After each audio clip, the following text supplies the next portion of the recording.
priorité au direct, nous allons entendre un collègue, un enseignant du lycée d'Arras. On a commencé à avoir des informations de qui étaient les victimes, quoi. Donc c'est venu très vite en fait. On n'a pas eu le temps vraiment de réagir, quoi. Comment l'information vous est parvenue, vous qui étiez du coup en cours à l'extérieur de l'établissement? En fait, j'ai un collègue qui m'a demandé est-ce que vous êtes aussi confiné? Donc je lui ai dit non, nous on n'est pas confinés. Et puis je lui ai dit ça doit être un exercice. C'est vrai qu'on en a souvent des exercices de confinement et d'alerte attentat. Et finalement très vite j'ai d'autres collègues qui m'ont dit bah non, il y a un collègue qui est blessé, il y a un collègue qui est décédé. Voilà. Et puis les élèves le savaient aussi. Donc j'ai fini comme j'ai pu mon cours pour leur dire voilà, on rentre au lycée pour avoir un petit peu pour être un petit peu plus au calme, quoi. Donc c'est venu très vite et on a dû gérer vraiment dans l'instant, quoi. Quelle a été justement votre réaction, la réaction de vos élèves? Moi, quand j'ai eu les infos, tout de suite, j'ai vu qu'il y a un collègue qui était décédé. Donc tout de suite, on se demande si on va rester debout, quoi. Et puis on ne sait pas qui est blessé. Moi, on m'a dit que c'était un collègue à moi de PS. Donc en plus, j'ai eu peur pour mes collègues, donc forcément. Et puis les élèves, on voit dans leurs yeux aussi, ils sont choqués. Donc savoir quel est le professeur. Et puis si ça va continuer, quoi, si la personne est bien arrêtée, c'est ça un petit peu les questions qu'on se pose, quoi. Vous connaissiez ce professeur de lettres qui est décédé? Alors je le connaissais, je l'ai vu plusieurs fois en salle des profs, on a discuté. C'est vrai qu'on est une grande cité scolaire, donc on est plus de 200 enseignants, donc on se connaît quand même un petit peu tous. Mais oui, je vois très bien qui c'était. Ouais. Les élèves ont donc été confinés avec leurs enseignants.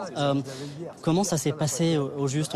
Certains élèves nous parlent de l'alarme qui a été déclenchée. Expliquez-nous les informations que vous avez. En fait, l'alarme, on a l'habitude de l'entendre parce qu'il y a des exercices plusieurs fois par an. Donc après, on se demande à chaque fois est-ce que c'est justement un exercice ou est-ce que c'est un vrai attentat. Et tout de suite, ça s'est su parce que les élèves communiquent entre eux très vite. Et du coup, ils sont restés confinés, là, je pense, plus d'1 heure. Là, j'ai un collègue qui vient de m'appeler, ils sont sortis, les élèves ont pu sortir. Donc je pense que tout est sécurisé maintenant. Mais voilà, c'est choquant quand même d'entendre cette sirène et puis de se dire que c'est pour de vrai.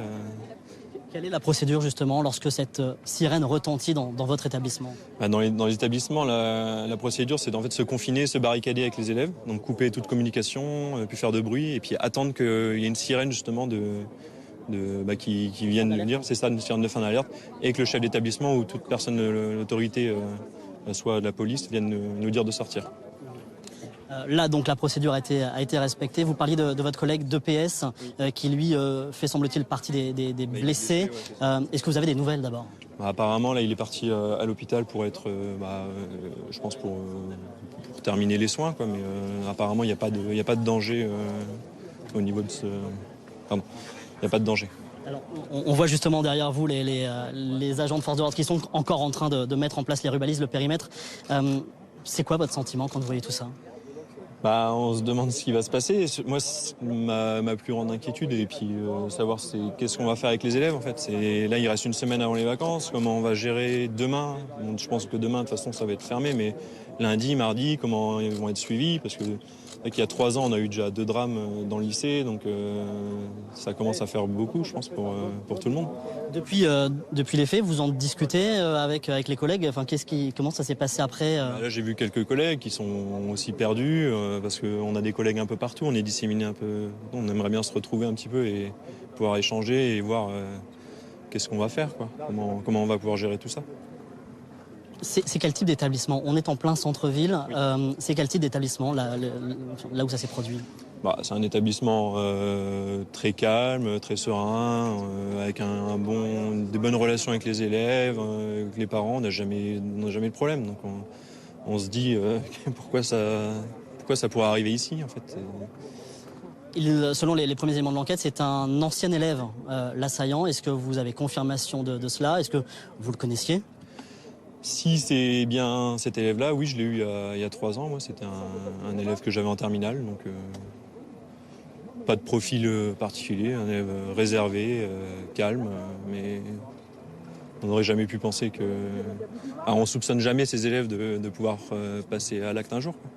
Il était néanmoins fiché S, vous le saviez? Non, on ne sait pas, on n'a pas accès à ça et peut-être tant mieux, finalement. Et rien dans ses propos ne laissait penser, il y a 3 ans, c'était il y a 3 ans, mais rien ne laissait penser à une radicalisation, des positions particulières? Non, aucune. Et puis, de toute façon, nous, on discute pas forcément de ça avec eux. Et voilà, moi, c'était un élève qui était calme, qui était réservé, mais avec qui j'avais des conversations tout à fait normales, du sport. Voilà, c'était vraiment un élève lambda. Ce qui participe, j'imagine, à la stupéfaction ce matin. Ah, bien sûr, c'est ça. On se dit qu'est-ce qui pourrait arriver. Bon, c'est pas non plus le motif, donc c'est assez inquiétant. On a appris en fin de matinée qu'il y avait eu une directive du ministère de l'Intérieur pour renforcer l'ensemble de la sécurité sur l'ensemble des établissements scolaires. Est-ce que vous avez, constaté quelque chose de particulier ce matin? Non, non, depuis là, on sait que tout est bouclé. Donc, Mais non. avant le drame? Avant le drame, non. Moi, je sais que je l'ai entendu ce matin à la radio. Donc voilà, mais bon, on a l'habitude en ce moment avec les plans Vigipirate et tout, les alertes attentats, mais pas plus que d'habitude, non. Pas plus de contrôle, pas plus de présence? Non, pas plus de présence, pas plus de contrôle. En tout cas, moi, de ce que j'ai vu, je suis allé dans le lycée avant, j'étais à la récré en salle des profs, mais on n'a pas eu d'informations. Merci beaucoup Fabien.